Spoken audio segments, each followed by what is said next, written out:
जिसने परम ब्रह्म को जान लिया उसने जितना भी संसार का सुख है वह सब प्राप्त कर लिया, शेष कुछ नहीं है, ऐसी स्थिति उसकी हो जाती है। अब सत्यम ज्ञानमंतम ब्रह्म, अब यहाँ आते हैं निवृत्ति में हम अपौर से वेद वाणी से सुनते हैं कि ब्रह्म सत्य है। ये वेद वाणी को अपौर से मानते हैं, किसी मनुष्य के द्वारा नहीं बोली गई, ठीक है। उस ब्रह्म सत्य है, ज्ञान है, अनंत है, वह अंतःकरण में ही अवस्थित है। तो हमारे मन में उसके अस्तित्व के संबंध में जो संदेह है उसकी निवृत्ति उस ज्ञान से हो जाती है। 4 महावाक्य हमारे वेदों में बतलाए गए, ये वेदों के नहीं, इन्होंने बल्कि उपनिषदों ले रखे। 4 महावाक्य हमारे वेदों में बतलाए गए हैं, जिनमें अथर्ववेद का महावाक्य अयम आत्मा ब्रह्म, यजुर्वेद का महावाक्य अहम ब्रह्मास्मि, ऋग्वेद का महावाक्य प्रज्ञानम ब्रह्म, सामवेद का महावाक्य है तत्वमसि। तो ये 4 महावाक्य बतलाए गए हैं। 4 महावाक्यों को लेकर अर्थ किया जाता तो जाए तो चारों का अर्थ एक ही हो जाता है, तत्वमसि। तत्वमसि ये 3 पद है। जिस प्रकार 10 ये ना अपनी तरफ से बढ़ा के 10 आदमी अपने आप को ना गिने ऐसे, तो इसका अर्थ ये सीधा सा हो गया कि मैं ही ब्रह्म हूं। ये अर्थ है इसका, तत्त्वम असि, वह तू ही है। आगे इसको बहुत अच्छी तरह उदाहरण देकर समझाया इन्होंने। ये देखिएगा, पंचम दिवस 5वें दिन में जो इन्होंने प्रवचन किए श्री स्वरूपानंद जी ने धर्मरथ 62 पर ये प्रकाशित है। पंचम दिवस यहाँ उपस्थित विद्युत बंधुओं, देवी और सज्जनों, कल आपके समक्ष महावाक्यों की चर्चा हुई थी। 4 वेद और उनके 4 महावाक्य। यह हमने बतलाया था कि उत्तर दिशा का वेद अथर्ववेद, वहाँ का महावाक्य अयम आत्मा ब्रह्म। यहाँ देखिए, तो इन महावाक्यों के का तात्पर्य है कि जीव और ब्रह्म का अभेद, जीव और ब्रह्म में कोई अंतर नहीं है। अब जैसे तत्वमसि में तत् पदार्थ ईश्वर है और ईश्वर पहले, यहाँ कति क्लियर किया इन्होंने, कहीं ईश्वर तो पहले रखकर जीव के साथ उसकी एकता बताई, इन महावाक्यों के अर्थ किए इसने, और कहीं जीव को रखकर ईश्वर के साथ एकता बतलाई है। अब जैसे तत्वमसि, इसमें तत् पदार्थ ईश्वर है, तत्वमसि में तत् तो ईश्वर है पहले है और तोम पदार्थ जीव बाद में है, किंतु अहम ब्रह्मास्मि, अहम पदार्थ वाचार्थ जीव है, यानी जीव कहता है कि मैं ब्रह्म हूँ। अहम ब्रह्मास्मि, अहम तो जीव है और जीव को पहले रखा है और ब्रह्म को पीछे रखा है। अयम आत्मा में भी आत्मा को पहले और ब्रह्म को पीछे रखा है। और प्रज्ञानम ब्रह्म में भी ये स्थिति है, प्रज्ञान का अर्थ जीव है और वह ब्रह्म है, जीव ही ब्रह्म है, ब्रह्म जीव है, जीव ब्रह्म है, इसका अभिप्राय है। अब आगे इन्होंने बताया कि हमारे महावाक्य है ना, अहम ब्रह्मास्मि, यानी एक मठ से जुड़े हुए जितने भी अक्षेत्र के व्यक्ति हैं वो तो ये जाप करो, ये वाक्य भगवान से मिलाने वाले हैं। इसका जो है ना, जैसे वो साधना बताते हैं, इसकी साधना करो, समाधिस्थ में ऐसे विचार रखो अयम आत्मा ब्रह्म, और दूसरे मठ के करो तत्वमसि, तीसरे मठ के ये अभ्यास करो कि प्रज्ञानम ब्रह्म, और चौथे मठ के फिर वो बता रखे हैं उन्होंने सबके नारे नारे अहम ब्रह्मास्मि, ये वाक्य करो। तो ये भगवान से मिलाने वाले हैं। देखिएगा पृष्ठ नंबर 63 पर, इसी धर्मरथ के पृष्ठ नंबर 63 पर लिखा, परमेश्वर से मिलाने वाले हैं हमारे महावाक्य, ये हमें परमेश्वर का बोध कराते हैं। यह बात समझ लेनी चाहिए कि परमात्मा की प्राप्ति अप्राप्त की प्राप्ति नहीं। एक तो वस्तु किसी देश में हो, भिन्न काल में हमसे भिन्न हो, तो हम उसे प्राप्त करने के लिए प्रयत्न करते हैं। जब हमें प्राप्त हो जाती है तो कहते हैं कि हमने प्राप्त कर ली, हमें प्राप्त हुई, अब प्राप्त हुई। किंतु परमात्मा के संबंध में यह बात नहीं है। परमात्मा तो जीव को प्राप्ति है, वह नित्य प्राप्त परमात्मा में अप्राप्ति का भ्रम हो गया। जैसे किसी के गले में माला पड़ी है और वही किसी कारण से वह भूल गया और किसी ने आकर बता दिया, तो वो माला देखकर कहेगा हाँ मिल गई। वह अप्राप्य कहाँ थी, अनमिली कहाँ थी, पहले से ही मिली हुई माला थी। उनसे न मिलने का जो भ्रम था वह दूर हो गया तो मिल गया। इस प्रकार परमात्मा सबसे मिला हुआ है। केवल उस परमात्मा को न जानने के कारण हमारी परेशानी है। सबके हृदय में परमात्मा है, वह परमात्मा सबको प्राप्त है। आगे इसने और कुछ बताने की चेष्टा की। अब इसका सारा कुछ निष्कर्ष ये निकला कि जीव ही ब्रह्म है। और यहाँ फिर देखो आगे इनके वर्तन सुनते रहियो, फिर निष्कर्ष क्या निकलेगा देखना, फिर कमाल होगा। अब 66 पृष्ठ पे क्या कहा है कि ब्रह्म से भिन्न किसी और की सत्ता नहीं है, ब्रह्म से ऊपर कोई नहीं है। फिर अब 67 पर क्या कहा धर्मरथ में, वह ब्रह्म ईश्वर कहलाया। सविशेष ब्रह्म था, उसमें जो शक्ति थी शुद्ध सात्विक अंश की उपाधि से वह ब्रह्म ईश्वर कहलाया। अच्छा फिर लेते हैं देखना, ये देखिएगा धर्मरथ 56 पृष्ठ पे, जिसने परम ब्रह्म को जान लिया, परम ब्रह्म, उसने जितना भी संसार में सुख है वह सब प्राप्त कर लिया। ये परम ब्रह्म और याद रखना, इनके सारा ज्ञान समक्ष हो जाएगा आपका। ये देखिएगा शंकर पंचम, एक पुस्तक है शंकर पंचम, और ये आदि शंकराचार्य विरचित पंचम ग्रंथ नाम संग्रह, ये आदि शंकराचार्य के वचन है। ये देखना, तो आदि शंकराचार्य के वचन है तो समझ ले सब के फाइनल है फिर इसमें। और ये कौन है नीचे, जगत गुरु शंकराचार्य स्वामी स्वरूपानंद सरस्वती जी महाराज, व्याख्याकार, व्याख्या इन्होंने की है इसकी। और ये कहाँ से छपी है पुस्तक, ये है शंकर पंचम, तो श्री स्वरूपानंद सरस्वती जी महाराज के द्वारा। ये शंकर पंचम, प्रकाशक हैं श्री शारदा पीठ प्रकाशनम, द्वारका इतने इतने, जामनगर गुजरात में। और मुद्रित है Shri Mata कमिसिस private limited, B7/125, Kedar घाट वाराणसी, दूरभाष। इतने इन्होंने कति स्पष्ट कर रखा है। अब ज्ञान का स्वरूप प्रश्न नंबर 10 पे देखिएगा। ज्ञान का स्वरूप, ये कोई संस्कृत है जो शंकराचार्य द्वारा लिखी, अनुवाद किया श्री स्वरूपानंद जी शंकराचार्य जी ने। मैं सम शांत सच्चिदानंद स्वरूप ब्रह्म ही हूँ, अस्त स्वरूप दे मैं नहीं हूँ, असत रूप। ब्रह्मो अहम, वह ब्रह्म मैं ही हूँ।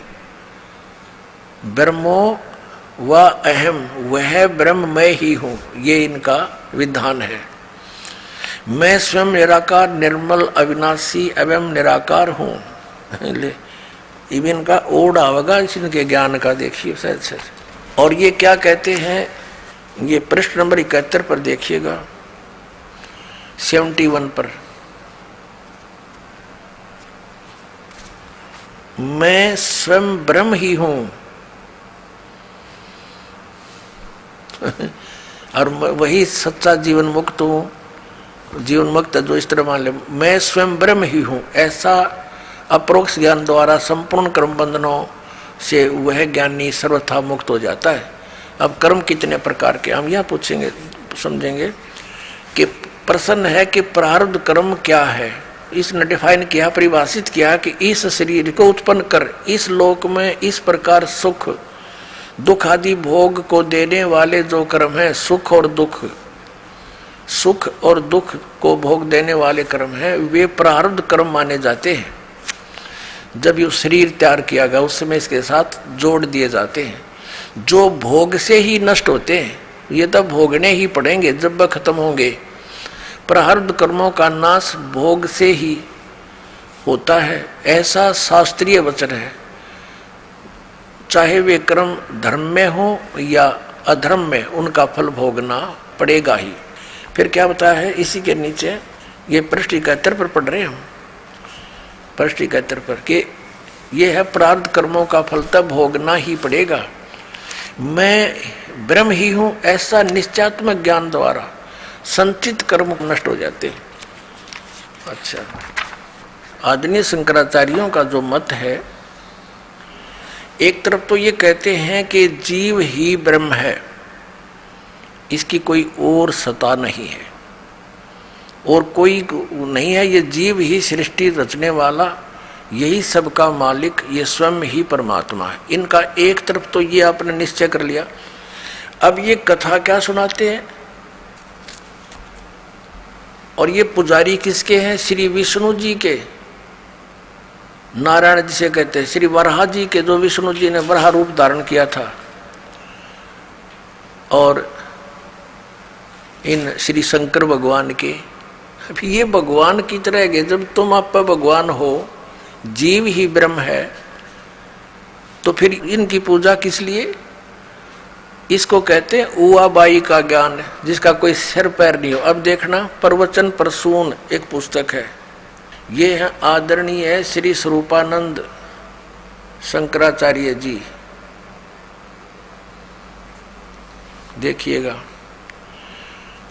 अनंत श्री विभूषित ज्योतिषमष्ट पीठाधीश्वर, द्वारका शारदा पीठाधीश्वर, यानी 2 पीठों के मालिक हैं जगत गुरु शंकराचार्य स्वामी श्री स्वरूपानंद सरस्वती जी महाराज।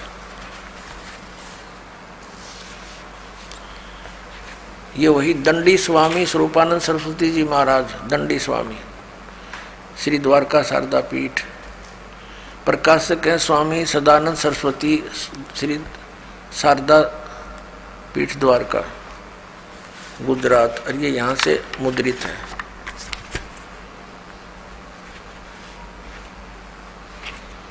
ये यहाँ से मुद्रित है।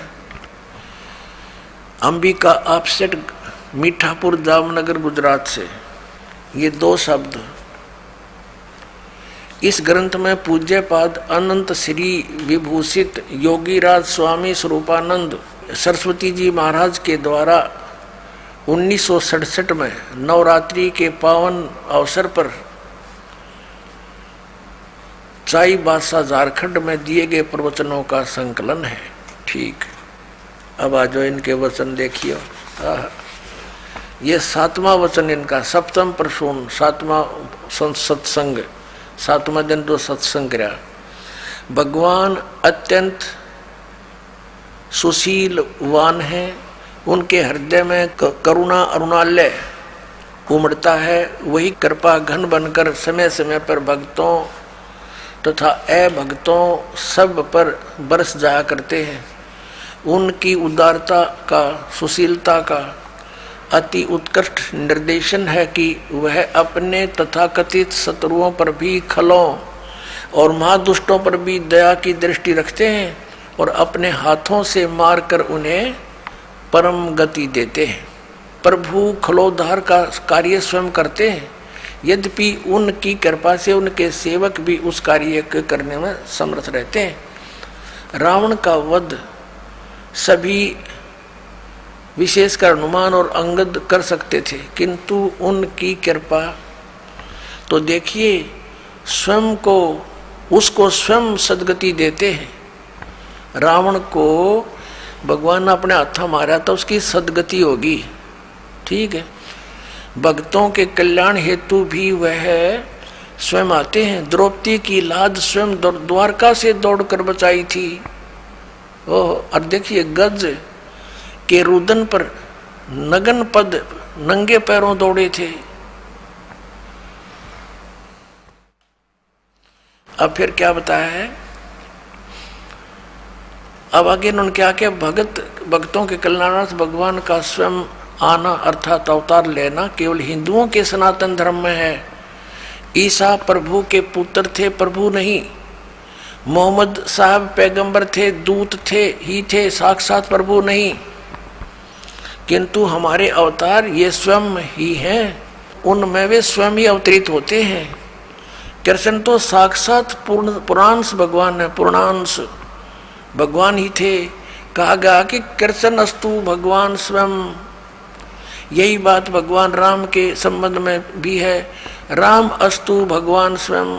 फिर वह जीव बाढ़ में गया, जीव को बताओ थे जीव ही ब्रह्म है। वो जीव कहाँ गया? जो भगवान श्री कृष्ण भगवान है, ब्रह्म है, तो जीव कहाँ रहा फिर? आत्मा की क्या स्थिति रही? अब इसको कहते हैं, ऐसी कथा सुनाते हैं ये शंकराचार्य जी कि श्री कृष्ण भगवान है स्वयं। श्री कृष्ण इज विष्णु और विष्णु इज सतगुण विष्णु। इनकी तो ऐसी कथा है जैसे आज आपको दिन में भी बताई थी कि बुढ़िया शाम के समय बच्चों के सुलाने की ड्यूटी लगी एक दादी की, और बच्चे सोए नहीं, शरारत करें। वो कहने लगी बच्चों सो जाओ। एक मकान पर एक भूतनी बैठी थी, बड़ी बड़े दांत थे, मोटी मोटी आंख थी और पैर मुड़े हुए मंडेर पर बैठी थी। पैर उसके मुड़े होते हैं, और जो बच्चे सारी रात को देर तक जागते हैं उनको दौड़ के उठाकर भाग जाती है, दौड़ जाती है। अब उन बच्चों ने पूछा दादी माँ, जिसके पैर नहीं वो दौड़ेगी कैसे? कहने लगी सो जा हाउ आ जाएगा। तो बच्चों ने पूछा दादी माँ हाउ कैसा होता है? कि तुम्हारे ही जैसा है, बस कोई भिन्नता नहीं है। इनका वो ज्ञान है इन शंकराचार्यों का। कहते हैं आत्मा क्या है? आत्मा तो स्वयं ही परमात्मा है। और दिखाते हैं आपको, देखिए इनका उदाहरण। ये देखिएगा, एक पुस्तक है धर्मरथ, ये आपको पहले भी दिखाई थी, और ये इन शंकराचार्यों के विचार हैं ये इसके अंदर। प्रकाशक स्वामी सदानंद सरस्वती, शारदा पीठ प्रकाशनम, द्वारका, जामनगर, गुजरात। इतना इसकी प्रस्तावना से स्पष्ट है। ये मुद्रक है अंबिका ऑफसेट, मीठापुर, शारदा पीठ प्रकाशनम। इसमें स्पष्ट लिखा प्रस्तावना में कि इस धर्मरथ नामक प्रकृत ग्रंथ पीठाधीश्वर अनंत श्री विभूषित श्री मजद गुरु शंकराचार्य स्वामी श्री स्वरूपानंद सरस्वती जी महाराज के मुखारविंद से निश्रित वाक सुधा का सार संग्रह है। अब देखना, इसके 58 पृष्ठ में दिखाते हैं आपको। इनके उदाहरण देखा हंसी आवे। ये देखिएगा, ये पृष्ठ नंबर 59 59 पर ये क्या उदाहरण देता है। श्री स्वरूपानंद जी शंकराचार्य, 2 पीठों का मालिक, एक शिष्य गुरु के पास गया। जाकर गुरु से पूछा, महाराज यह बतलाइए कि वह देव कौन है जिसके ज्ञान से समस्त पासों से मोक्ष हो जाता है? देवता को जानने पर समस्त पासों से प्राणों का छुटकारा हो जाता। पास माने बंधनों से। गुरु बोले कि साक्षी देवता कौन है?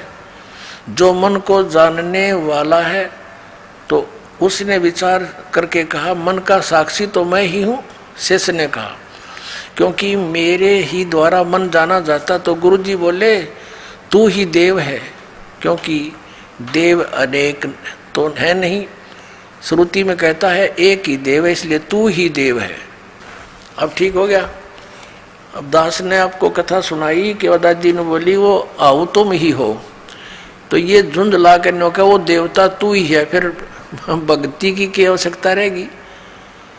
अब देखो, एक तरफ तो ये क्या ज्ञान सुनाते हैं और फिर भगवान की महिमा गाते हैं कि जब इसके हरे राम हरे कृष्ण कृष्ण कृष्ण हरे हरे। पुण्यात्मा दास ने आज के सत्संग के प्रारंभ में एक शब्द बोला था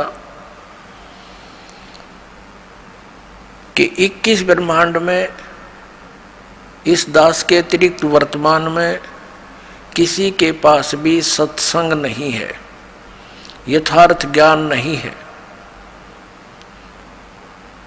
अब जिसका खामियाना पूरा मानव समाज भुगत रहा है, शास्त्र विधि को त्याग कर मनमानी पूजाएं करके इनकी कैसी बुरी हाल हो रहा है।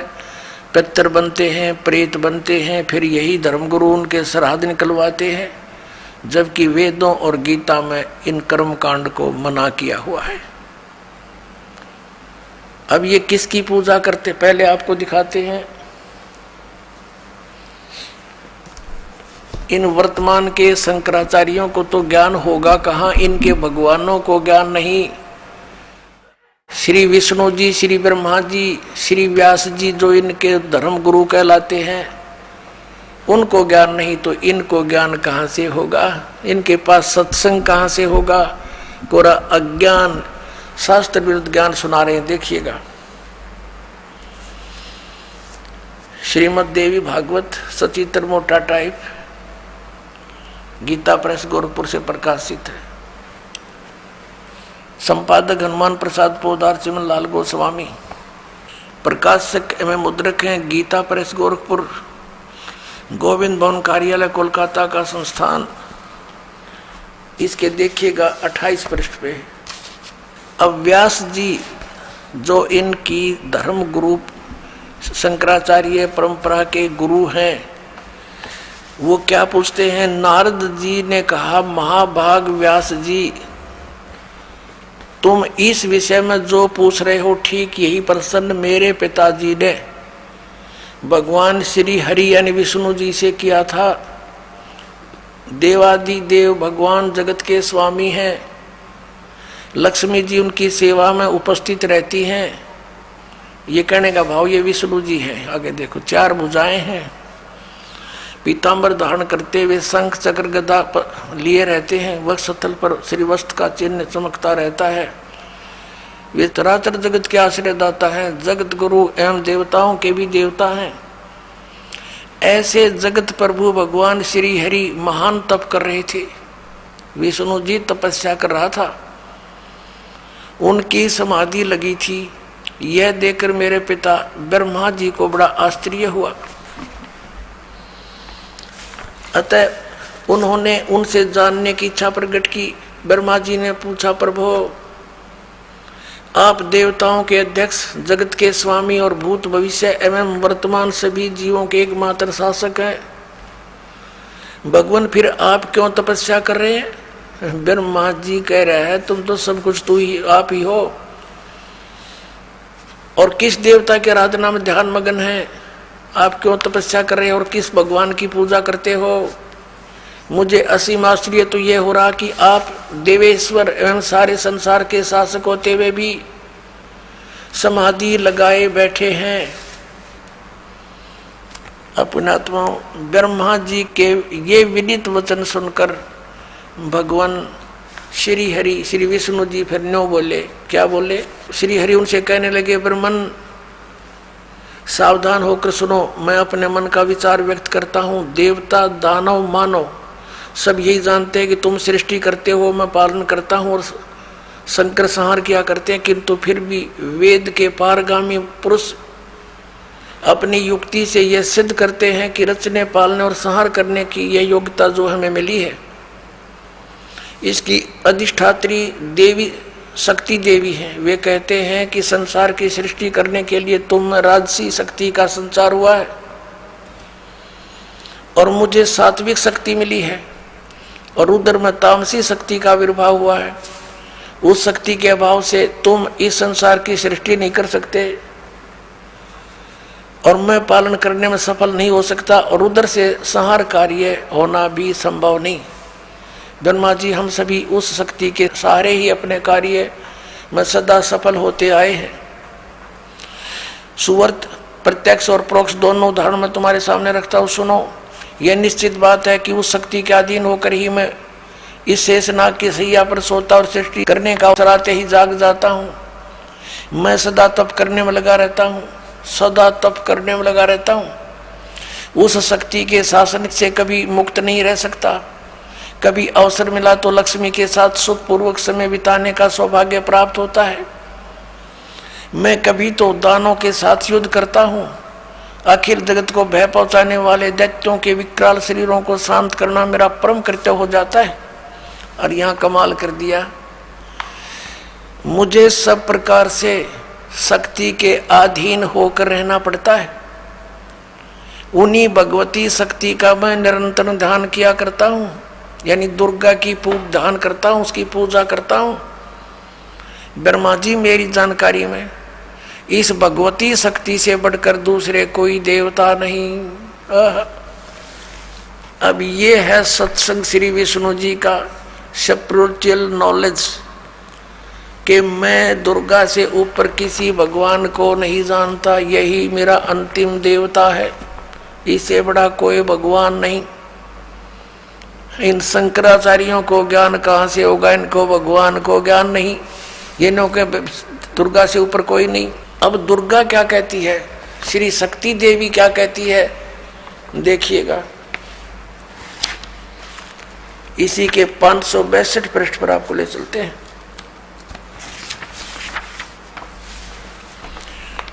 वो अपना पहला स्कंद पढ़ा था, अब ये 7वां स्कंद है। संक्षिप्त श्री देवी भागवत 562 पृष्ठ पे, यहां देखिएगा। अब देवी के द्वारा हिमालय को ज्ञानोपदेश, ब्रह्म स्वरूप का वर्णन। श्री देवी जी कहने लगी, पर्वतराज, अब देवी जी पहले तो अपने विषय में बताती है कि तुमने डरे रोने हैं तो मेरी पूजा कर लो, लेकिन उस ब्रह्म का क्या स्वरूप है यह बतलाया जाता है, जो प्रकाश रूप सबके अत्यंत समीप में स्थित, हृदय रूप गुहा में स्थित होने के कारण गुहाचर नाम से प्रसिद्ध है और महान पद अर्थात परम प्राप्य है। वह समस्त प्रजा के ज्ञान से परे है, अर्थात किसी की बुद्धि मानने वाला नहीं है, यह तुम जानो। जो ब्रह्म प्रकाश रूप है, जो सूक्ष्म से भी अत्यंत सूक्ष्म है, जिसमें संपूर्ण लोक और उन लोकों में निवास करने वाले प्राणी स्थित हैं, वह यह अक्षर ब्रह्म है। वही सबके प्राण है, वही सबकी वाणी है और वही सबके मन है। वह यह परम सत्य और अमृत अविनाशी तत्व है। सौम्य, उस वेदने योग्य लक्ष्य का तुम वेदन करो, मन लगाकर उसमें तन्मय हो जाओ।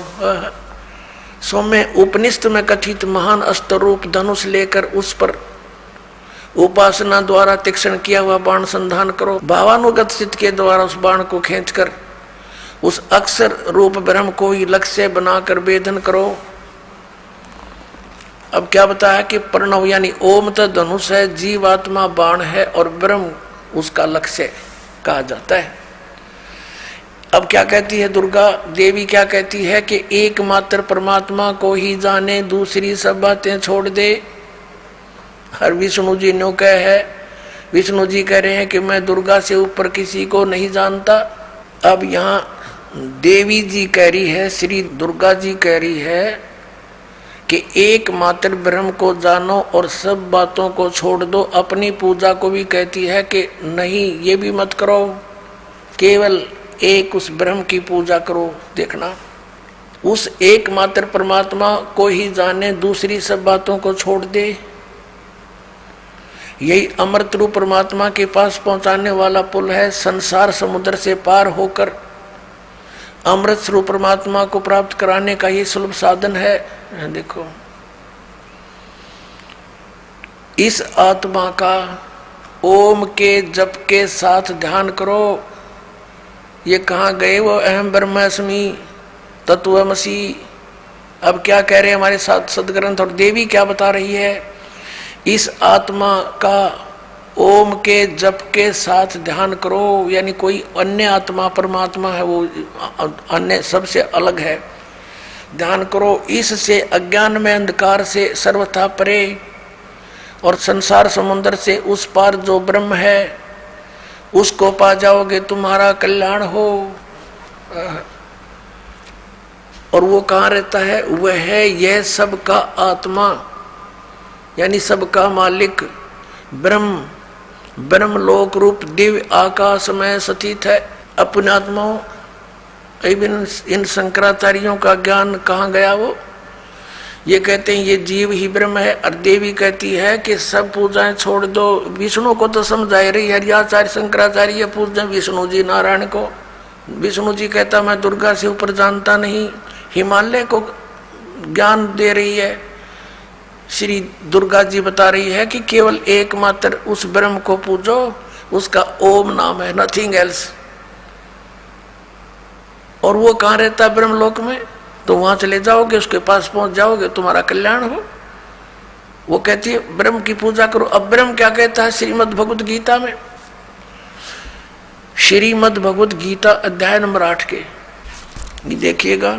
श्रीमद् भगवत गीता जयदयाल गोविंद का इसके अनुवादक हैं।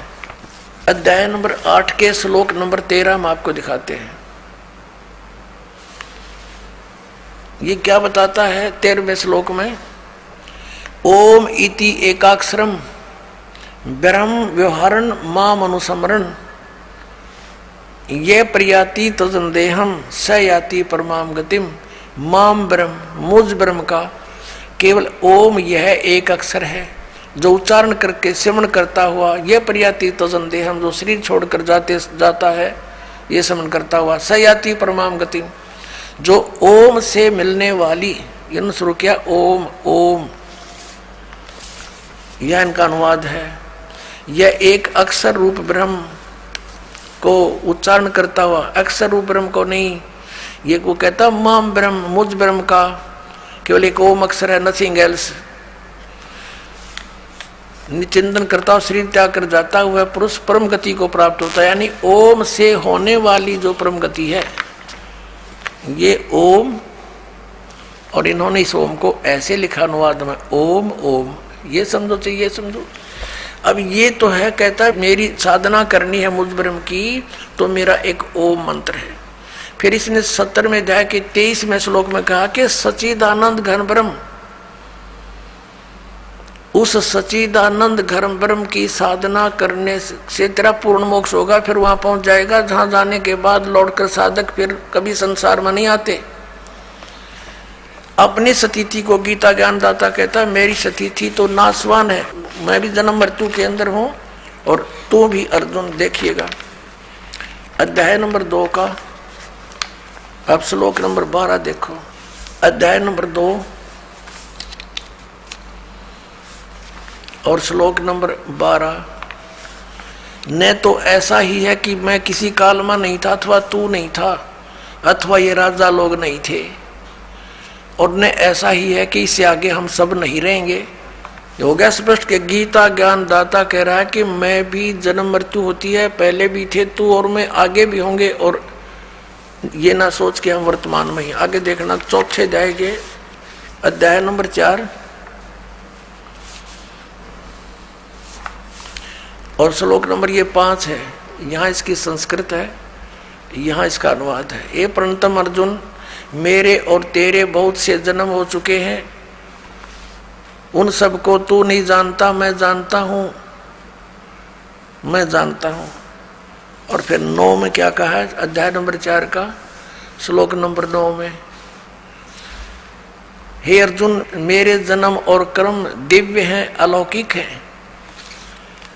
अब अध्याय नंबर 10 के श्लोक नंबर 2 में गीता ज्ञानदाता कहता है मेरी जन्म तो होता है लेकिन मेरे से उत्पन्न ये देवता नहीं जानते। देखिएगा अध्याय नंबर 10 का मंत्र नंबर 2,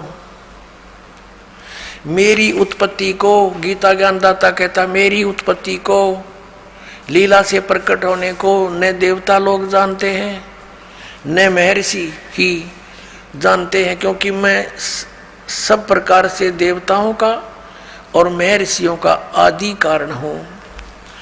इसे सिद्ध है कि गीता ज्ञानदाता का की उत्पत्ति तो है, लेकिन ये इससे उत्पन्न, इसके पुत्र रजगुण ब्रह्मा, सतगुण विष्णु, तमगुण शिव जी, फिर इनसे आगे उत्पन्न जितने भी ये देव देवता हैं, ये इस ब्रह्म के जन्म डेट ऑफ बर्थ को नहीं जानते।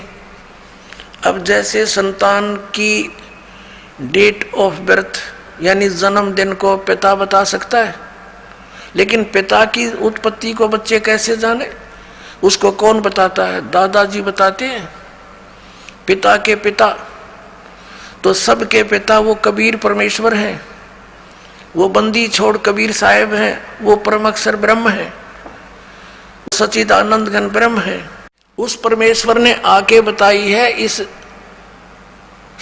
ब्रह्म की उत्पत्ति, क्योंकि वो उसी का द्वारा उत्पन्न किया हुआ है। तो अपने पुत्र की उत्पत्ति, अपने अन्य संतान की उत्पत्ति, पोते पोतरों की उत्पत्ति दादाजी को खूब याद होती है।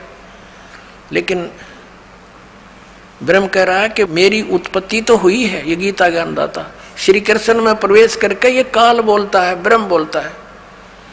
ये कहता है कि मेरे कर्म और जन्म अलौकिक होते हैं। अलौकिक कैसे होते हैं? स्वयं किसी के सामने प्रकट नहीं होता, ये गुप्त रहता है। गीता जी अध्याय नंबर 7 के श्लोक नंबर 24 और 25 में स्पष्ट किया है इसने, देखिएगा। अध्याय नंबर 7 श्रीमद् भगवत गीता श्लोक नंबर 24 में, बुद्धिहीन मेरे अनुत्तम अविनाशी परम भाव को न जानते हुए मन इंद्रियों से परे मुझ सच्चिदानंद परमात्मा को अव्यक्तम माम व्यक्तिम आपनम मनन्ते। इसका अर्थ हम ऐसे भी पढ़ेंगे, इन तड़ंगा करने की चेष्टा की है क्योंकि जहां इनकी समझ में नहीं आया इन्होंने गलती कर डाली। देखना, व्यक्तिम अव्यक्तम माम व्यक्तिम आपनम मनन्ते। अव्यक्तम माम, मुझ अव्यक्त को, ये बुद्धिहीन मेरे अनुत्तम यानी घटिया विनाशी परम भाव को यानी विशेष नियम को नहीं जानते। मुझ अव्यक्त को मैं छुपा रहता हूँ और मुझे ये व्यक्तिम यानी मनुष्य रूप में कृष्ण रूप में प्राप्त हुआ मानते हैं। I am not Krishna. क्यों? अब 25 में बताया, देखिए इसका यहाँ अनुवाद किया है।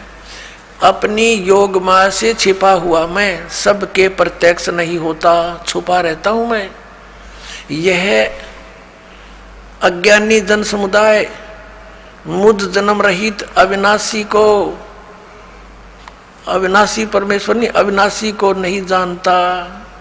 और ये मुझे इसलिए ये व्यक्तिम, ये देखो ये 24वां श्लोक है, व्यक्तम अव्यक्तम व्यक्तिम आपनम मनन्ते माम अबुधे। ये बेबुद्धि के लोग, बुद्धिहीन व्यक्ति मुझ अव्यक्त को, क्योंकि मैं अपनी योग माया से छुपा रहता हूँ, ये मुझे व्यक्तिम यानी मनुष्य रूप में, श्री कृष्ण रूप में, आपनम माने आया हुआ, प्राप्त हुआ, मनन्ते मानते हैं। ये मुझ अव्यक्त को यानी मुझ छुपे हुए को, मुझको मनुष्य की भांति जन्म लेकर श्री कृष्ण की तरह मानते हैं। आई एम नॉट कृष्ण, क्योंकि श्री कृष्ण जी ने तो ये कैसे कि उन्होंने जन्म नहीं लिया, उनके माता हैं, पिता हैं, श्री राम रूप में वही विष्णु आए, उनका जन्म हुआ। तो यहाँ कहने का भाव ये है कि ये क्या कहता है कि मेरे कर्म अलौकिक हैं और जन्म अलौकिक है। कैसे? जैसे श्री कृष्ण में प्रवेश करके यू सारा अनर्थ जुल्म करवा दिया इसने, और पता भी नहीं लग गया कौन कर गया। श्री कृष्ण के सिर पर दर्दी कि इन्होंने महाभारत का युद्ध करवाया, जबकि श्री कृष्ण जी तो मना करे थे, 3 बार शांति दूत बनकर गए। आखिर में ये फैसला भी ले लिया कि मैं युद्ध भी नहीं करूंगा। तो क्या वो युद्ध करवाने की सलाह दे सकते हैं? नेवर। ये काल करे ऐसे अड़ंगे। अब ये कहता है कि मेरे जन्म और कर्म दिव्य हैं। इसके कर्म दिव्य कैसे हैं? जैसे श्री कृष्ण में प्रवेश करके महाभारत का युद्ध करवा दिया, जुल्म करवा दिया और गीता का ज्ञान दे दिया, ये इसके कर्म। ये कैसे प्रवेश करता है अब दिखाते हैं। अब देखिएगा श्री विष्णु पुराण, इसके संपादक कौन है? अनुवादक हैं श्री मणिलाल गुप्त। ये कहाँ से मुद्रित है, वह प्रकाशित है? गीता प्रेस, गोरखपुर, गोविंद भवन कार्यालय, कोलकाता का संस्थान। ये इनके फोन और फैक्स नंबर है।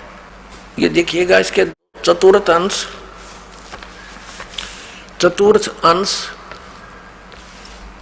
अध्याय नंबर 2 और 233 पृष्ठ पे। पूर्व काल में त्रेता युग में एक बार अति भीषण देव असुर संग्राम हुआ। देवताओं और राक्षसों का आपस में युद्ध हुआ। उसमें महाबलवान दैत्यगण से पराजित हुए देवताओं ने भगवान विष्णु की आराधना की। तब आदि अनंत सुन अशेष जगत प्रतिपालक श्री नारायण ने देवताओं से प्रसन्न होकर कहा, आप लोगों का जो कुछ अभिष्ट है वह मैंने जान लिया है।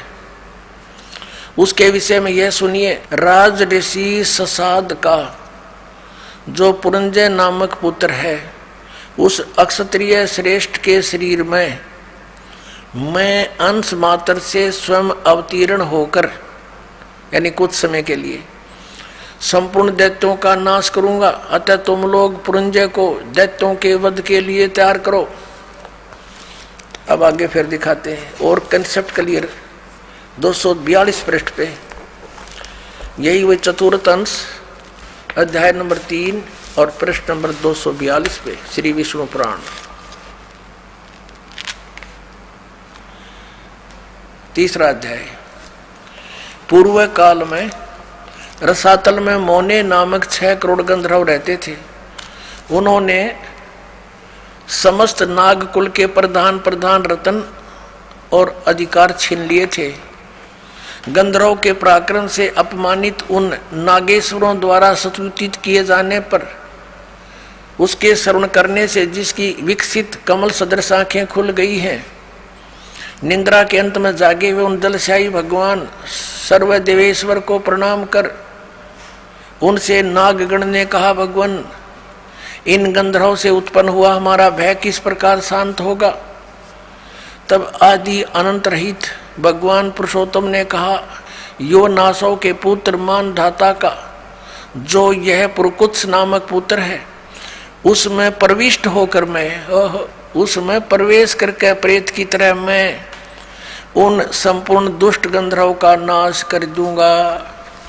पुण्यात्माओं, ये अध्यात्म ज्ञान है, ये बालकों का खेल नहीं। ये शंकराचार्य तो श्वेत पुराण पर लगे रहे, इन्होंने पता नहीं क्या करना है, कौन सा भगवान है। वह सुनी सुनाई दंत कथा जनता में फीड कर दी इन्होंने। अब इसमें क्या स्पष्ट हो गया कि ये ऐसे, इसके जन्म और कर्म ऐसे अलौकिक हैं। अब कर्म इसके यूं अलौकिक हैं, पुरंजय में प्रवेश करके और उसके राक्षसों का नाश कर दिया इसने स्वयं, और फिर मानदाता के पुत्र उसमें पुरकुत्स में प्रवेश करके भूत की तरह और वहां फिर उन गंधर्वों का नाश कर दिया। अब पुण्यात्माओं, इसी प्रकार इसने श्री कृष्ण जी में प्रवेश करके उसको मालूम था इस काल को ये कौन है, ये कौन है। अगर ये समझ में आ गया इस पुण्यात्माओं के, तो फिर बात तक खत्म हो जाएगी। ये है श्री ब्रह्मा रजगुण, श्री विष्णु सतगुण, श्री तमगुण शिव जी का पिताजी। ये काल है, ये सदा शिव कहलाता है, ये ब्रह्म है, ब्रह्म। और ये नहीं चाहता कि ये प्राणी सत्य ज्ञान को प्राप्त हो, इसलिए ये अज्ञान फैलवाता है। और ये क्या करता है, जैसे इन देवताओं ने प्रार्थना की तो विष्णु रूप धारण करके खड़ा हो गया इनके आगे, क्योंकि विष्णु रूप में पूज रहे थे वो कौन, ये काल स्वयं।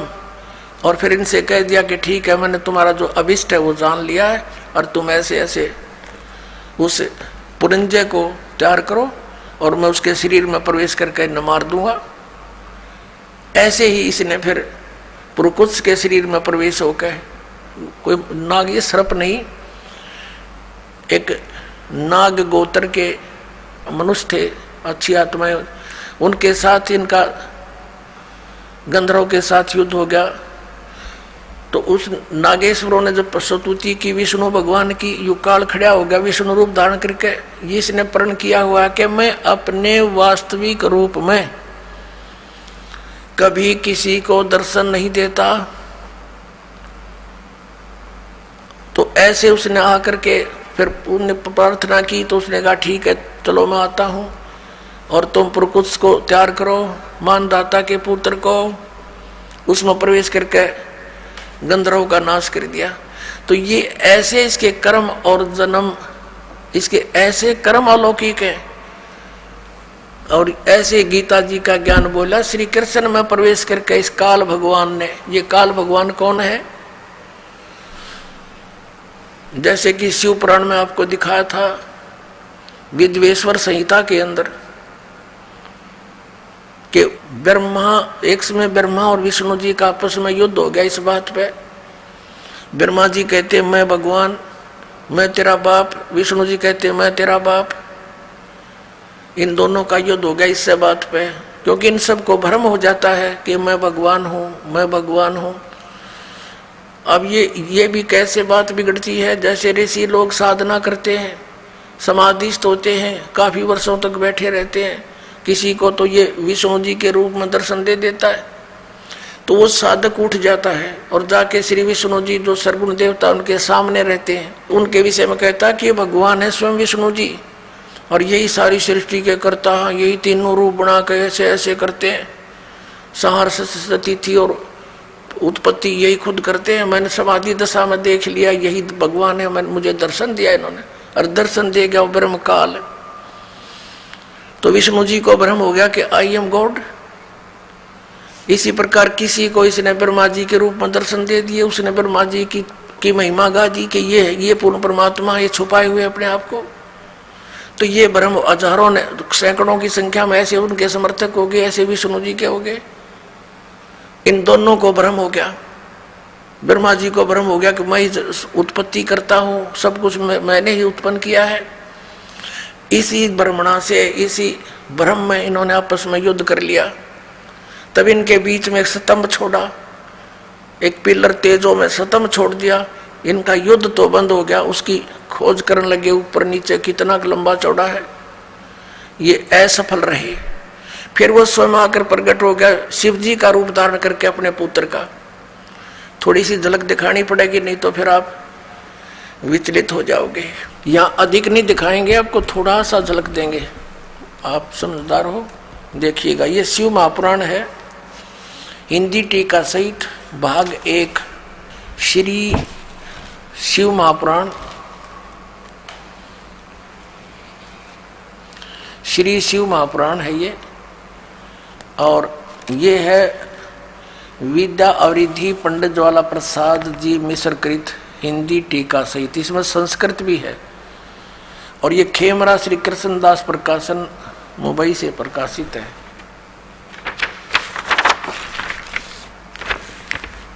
मुद्रक में प्रकाशक है खेमरा श्री कृष्णदास, अध्यक्ष श्री वेंकटेश्वर प्रेस, खेमरा श्री कृष्णदास स्मारक, मुंबई। अब यहां देखना, इसके 11 पृष्ठ से शुरू करेंगे हम। विद्वेश्वर संहिता शिव पुराण, विद्वेश्वर संहिता भाग 1 अध्याय 6। नंदीकेश्वर बोले, हे योगिंद्र, आगे एक समय विष्णु भगवान शेष शैया पर अपने गरुड़ादि पार्षदों के संयुक्त लक्ष्मी सहित शयन करते थे। उस समय ब्रह्म ज्ञानियों में श्रेष्ठ ब्रह्मा जी अपनी इच्छा से ही वहां आ गए और उस सब प्रकार से सुंदर सेज पर शयन करते हुए कमल लोचन विष्णु भगवान से पूछने लगे, ब्रह्म ज्ञानी क्या गा, ब्रह्म ज्ञानी देखो इसे ब्रह्म ज्ञानी है ये। और विष्णु तो पूछा, तुम कौन हो जो मुझे देखकर अभिमानी पुरुष के समान शयन करते हो? हे वत्स, उठो देखो, मैं तुम्हारा स्वामी आया हूं। आए हुए गुरु को देखकर जो अभिमान करता उस द्रोही मूड का प्रायश्चित होना उचित है। यह सुनकर विष्णु जी के अंतर में तो क्रोध हुआ, परंतु बाहर से शांत रहे और बोले, हे वत्स, हे बेटा। विष्णु जी बोले ब्रह्मा जी को, हे बेटा, तुम्हारा मंगल हो, बैठो इस आसन पर विराजो। इस समय तुम्हारा नेत्र कुटिल और मुख वक्र कैसे हो गया? क्रोध में बांगा मुंह क्यों कर रहा है तू? ब्रह्मा जी बोले, वत्स विष्णु, बेटा विष्णु, तुमको समय के प्रभाव से अभिमान है। हे पुत्र, हे बेटा, विष्णु जी को ब्रह्मा जी संबोधित कर रहे हैं, हे पुत्र, मैं तुम्हारा रक्षक और जगत का पिता मैं हूँ। विष्णु जी बोले, यह तो सब जगत मुझ में सतीत है, तुम चोर के समान किस प्रकार अपना कहते हो? तुम मेरी नाभि कमल से उत्पन्न हुए हो, इससे मेरे पुत्र हो, मुझे पुत्र कहना व्यर्था है। नंदीकेश्वर बोले, इस प्रकार ब्रह्मा विष्णु दोनों ही रजोगुण से मुक्त होकर विवाद करने लगे। तब संपूर्ण देवता विमान में बैठ गए उस महाअद्भुत युद्ध को देखने आए और आकाश में उनके ऊपर फूल बरसाने लगे। वाह रे देवता हो, ये हमारे देवता, देवता माने अच्छी आत्माएं, अब दो व्यक्ति लड़ रहे हों तो क्या फर्ज बनता है एक जेंटलमैन का? उनको समझावे बुझावे, अलग अलग करे, कहीं इनको हानि ना हो जाए। और हमारे देवता उन भगवाना पर ऊपर तो फूल बरसावा, कहाँ कर दो काम, शाबाश, बहुत अच्छा काम कर रहे हो तुम। वह लड़का मरने को तैयार है, देवता फूल बरसावे। ये है हमारे इतिहास जिनको हम पढ़ पढ़ के बहरे हो लिए, सुन सुन के। अब ये तो ऐसे भगवान हैं जैसे इतनी बुद्धि रखते हैं ये भगवान, जिनको ये शंकराचार्य हमें पूजने के लिए कहते हैं और स्वयं भी पूजते हैं।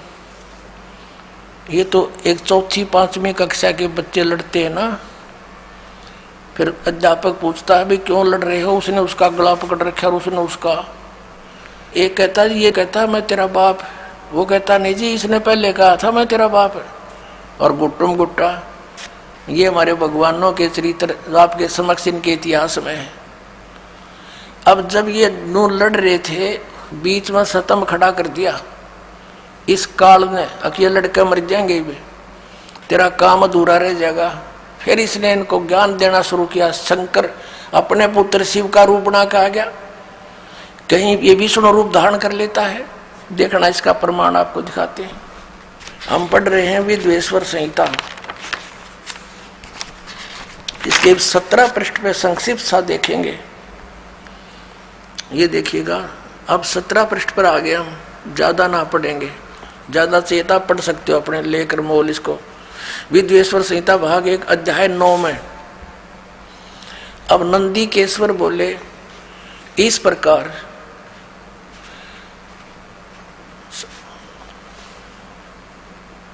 यहां दिखाते हैं उन दोनों की अज्ञानता, वैर को दूर करने के अर्थ दोनों से कहा। किसने? वो भगवान ये क्या बताते हैं कि नंदीकेश्वर बोले कि इस प्रकार भगवान ने उन नम्र हुए ब्रह्मा और विष्णु पर अनुग्रह करके उनसे फिर क्या कहा कि उन दोनों के ज्ञानता और वैर को दूर करने के अर्थ उन दोनों से कहा। अब यहाँ ज्यादा ना पढ़ेंगे अपने मतलब का। अब ये शंकर रूप धारण करके आ गया कि मेरे सकल और निष्कल भेद से दो रूप हैं, परंतु और ईश्वर नहीं है। ईश्वर ने इस कारण से उनके दो रूप नहीं हो सकते। पहला सतम रूप यानी पिलर खड़ा कर दिया और पीछे मूर्तिमान रूप, फिर स्वयं आ गया, प्रकट हो गया, धारण किया। इसमें ब्रह्म रूप निष्कल है, वो पिलर खड़ा कर दिया, वो तो कहते हैं निष्कल निराकार है, वो ब्रह्म है। और इस रूप सगुण है, वो फिर शंकर रूप धारण करके आ गया।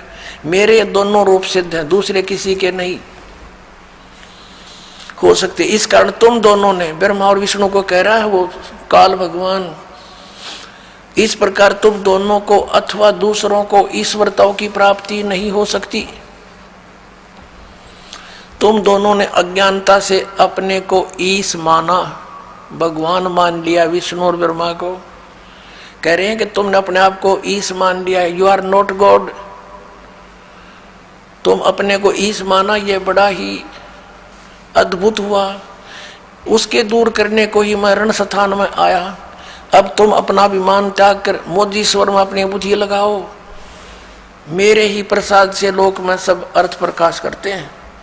अब ज्यादा नहीं, हम यही पढ़ते हैं। जगत का वर्धक होने से मैं ब्रह्म हूं, ब्रह्म केशव। अब यहां आते हैं, मैं सबका ईश्वर हूं, यह सब मेरा है, मेरे सिवा दूसरे का नहीं है। अब यहां देखो, अब हम 18 पृष्ठ पर पढ़ेंगे। 18 पर विद्वेश्वर संहिता भाग 1 अध्याय 10, ये 9वां अध्याय यहां समाप्त हो गया। इति श्री शिव महापुराणे विद्वेश्वर संहिता भाषा टीकायाम 9वां अध्याय, ये इति हो गया, समाप्त हो गया। और यहाँ ये दूसरा प्रारंभ हो गया। अब यहाँ देखिएगा नीचे क्या कहता है, हे पुत्रों, यह कृत आपने तप से प्राप्त किया है। कौन सा कृत? ब्रह्मा और विष्णु को कहता है, हे पुत्रों, यह कृत आपने तप से प्राप्त किया है जो कि सृष्टि की उत्पत्ति और पालन कहाता है, सो मैंने प्रसन्न होकर तुम्हें दिया है। इसी प्रकार दूसरे दो कृत रुद्र और महेश को प्रदान किए हैं। ये चार हो गए, ब्रह्मा और विष्णु और रुद्र और महेश, और पांचवा यू बोल रहे हो कौन? ये काल रूपी ब्रह्म है। अब देखो फिर ये कहता है मेरा एक ब्रह्म ओम नाम है, ये प्रश्न नंबर 19 पर, वही विद्वेश्वर संहिता अध्याय 10। इस कारण उस अज्ञान की सिद्धि के निमित्त ओंकार नामक मंत्र जप करो, यह अभिमान का दूर करने वाला है। सोई निज मंत्र उपदेश करते हैं। यह ओंकार मेरे मुख से उत्पन्न होने से मेरे ही रूप का बोधक है और महामंगल करने वाला है। यह वाचक है, मैं वाच्य हूँ। यह मंत्र मेरा आत्मा है, उसके स्मरण से मेरा स्मरण होता है। उत्तर की ओर के मुख से अकार और पश्चिम के मुख से उकार, दक्षिण के मुख से मकार और पूर्व के मुख से बिंदु और मध्य के मुख से नाद उत्पन्न हुआ। इस प्रकार ये बीच में संस्कृत है। इस प्रकार 5 प्रकार से यह निर्गत हुआ। वह सब एक होकर ओम ऐसा एकाक्षर हो जाता है। अब स्पष्ट हो गया कि ये ओम अक्षर इस सब अवयवों से एक होकर ये ओम ऐसा एकाक्षर हो जाता है। अभी आपको श्रीमद् भगवत गीता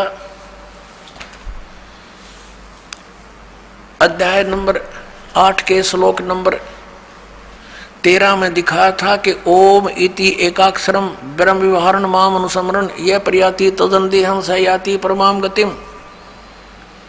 मुझ ब्रह्म का ये गीता ज्ञान भी यही काल ऐसे प्रवेश करके श्री कृष्ण में प्रवेश करके बोल रहा है, जैसे मानधाता के पुत्र प्रकृष्ट में प्रवेश होकर उन गंधर्वों का नाश कर दिया और उधर से पुरंजय के अंदर प्रवेश होकर असुरों का नाश कर दिया।